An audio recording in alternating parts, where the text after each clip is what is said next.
ఈ law and order విషయంలో చూస్తే సాక్షాత్తు గౌరవ ముఖ్యమంత్రి గారిని దాదాపు అకారణంగా అన్యాయంగా 53 రోజులు ఆయన్ని ఒక ఫాల్స్ కేసులు పెట్టి జైల్లో పెట్టారు. అలాగే అధ్యక్ష, మీరు కూడా గతంలో మిమ్మల్ని కూడా ఎంత వేధించారో మా అందరికీ తెలుసు, సభ్యులందరికీ తెలుసు. నేను రఘురామకృష్ణరాజు గారు కూడా ఏ స్థాయిలో అనుభవించారో అందరికీ రాష్ట్రం అంతా తెలుసు. కానీ చాలా పెద్ద మనసుతోటి ఆయన వస్తే చాలా మనసు విప్పి నవ్వుతూ మాట్లాడడం చాలా ఆనందం కలిగించింది. మీ నుంచి మేము నేర్చుకోవాలి. ఎంత అంటే దాడి చేసిన హాని చేసిన మీ పెద్ద మనసుకి సభాముఖం మీ అందరికీ మీకు ప్రత్యేకించి మీకు ధన్యవాదాలు చెప్తాను. మీ అందరి నుంచి మీ నుంచి స్ఫూర్తి తీసుకుంటాం. మీ నుంచి అంటే తిట్లు తిన్నా కానీ దెబ్బ తిన్నా కానీ ఎంత సహృదయతో ఉండాలనేది మీరు చూపించారు. ఇంకొక యాంగిల్లో శ్రీ నారా చంద్రబాబు నాయుడు గారు నిన్న కూడా చెప్తా ఉన్నారు, వాళ్ళు మన మీద దాడులు చేశారు కదా అని చెప్పి ఈరోజు మనకు 164 సభ్యులు ఉన్నారని చెప్పేసి 21 మంది పార్లమెంట్ సభ్యులు ఉన్నారని చెప్పి మనం కూడా అలా చేయడం సహేతుకం కాదు. చాలా మనం యాజ్ పర్ సిస్టమే వెళ్ళాలి. నిన్న కూడా చాలామంది సభ్యులు మా మీద దాడులు జరుగుతూ ఉన్నాయి, మా మీద బెదిరిస్తున్నారు, ఈ రోజుకి ఓడిపోయి కూడా ఇంకా మన కూటమి సభ్యులందరి మీద బెదిరిస్తున్నారు అని అంటే చంద్రబాబు నాయుడు గారు ఒకటే చెప్పాను, మనం అలాంటి వాటికి నేను విరుద్ధం. మీరు అలా కనుక కాదు, సిస్టమ్ని కాదని కనుక మీరు చేస్తే మీరు నాకు దూరం అవుతారని చెప్పి చాలా స్పష్టంగా చెప్పారు. అది నాకు కూడా చెప్పారు, అది మీకు కూడా వర్తిస్తుందని చెప్పి ఖచ్చితంగా చంద్రబాబు గారు చెప్తాను ఈ దృష్టిలో ఖచ్చితంగా దాన్ని ఒళ్ళు దగ్గర పెట్టుకుని మేమందరం ఉంటాం sir.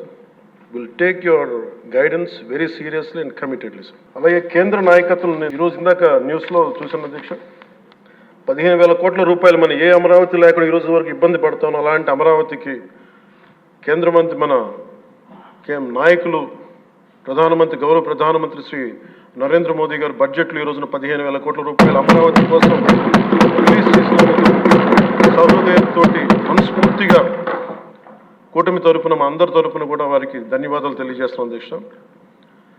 To honourable prime minister Shri Narendra Modi ji, we are grateful to you sir for releasing the funds and will be eternally indebted to you sir. అలాగే భవిష్యత్తులో అధ్యక్ష చంద్రబాబు గారు కూడా చాలా స్పష్టంగా చెప్పారు నిన్న,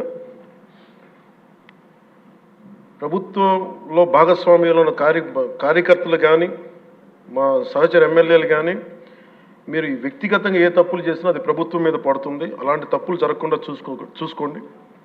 అలాంటివి జరిగితే మటుకు నేను ఎవరైనా స్థనామానం లేకుండా నాకు వాళ్ళకి సిస్టమ్ పనిచేస్తూ ఉంటుంది, అది మీరు అర్థం చేసుకోండి నేను ఏ ఉద్దేశంతో చెప్తానని చెప్పారు అధ్యక్ష. ఇలాంటి తప్పులు జరిగితే అవి వ్యక్తులు చేసిన తప్పులు పార్టీలకు కానీ ప్రభుత్వానికి కానీ చెడ్డ పేరు రాకూడదు.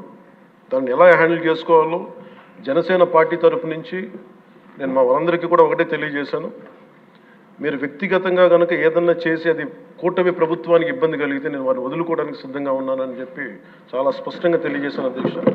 అది మీరు ఇసుక విధానాల్లో కానీ మైనింగ్ విధానాల్లో కానీ ఏ రకంగానా సరే గత ప్రభుత్వం చేసింది కదా మేము కూడా చేస్తామని ఎవరన్నా నాకు జనసేన పార్టీ తరఫు నుంచి ఎవరన్నా సరే ఉంటే వారిని నియంత్రించే బాధ్యత, వారిని సరిచేసే బాధ్యత మేము తీసుకుంటాం. అలాగే చట్టపరమైన తప్పు జరిగితే చట్టపరంగా ఎలాంటి చర్యలు తీసుకోవాలో అది మాకు కూడా అప్లై చేయండి, నాతో సహా. మేము తప్పు చేస్తే నాతో సహా ఆ చట్టాలు నాకు కూడా అప్లై చేయండి. ఎవరు దీనికి అతీతులు కాదు దీనికి.